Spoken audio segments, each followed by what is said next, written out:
आज सुभाष डेगरे पैन भरुली आ विकास भाई के देखी क्या बोली हसी दिले।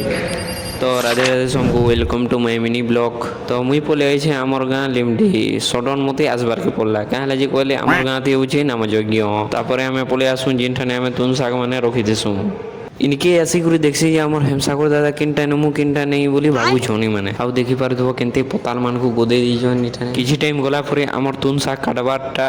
स्टार्ट हो जासी। आज आम जिते गाँव भी अच्छन सभी पलि आसन लेडीज मैंने एंड माँ मौसी मैंने तुन शाग काटबार लगी जिते भी तुन शाग कटा जाऊे गाइस काल सब रंधा जा कहले कहले आमर नाम यज्ञ काल लास्ट तापर आम पलि आसू डेग मान को धोबार लगी धोई धुआ कर नेले तुन शाग मान को धर्मु कहसन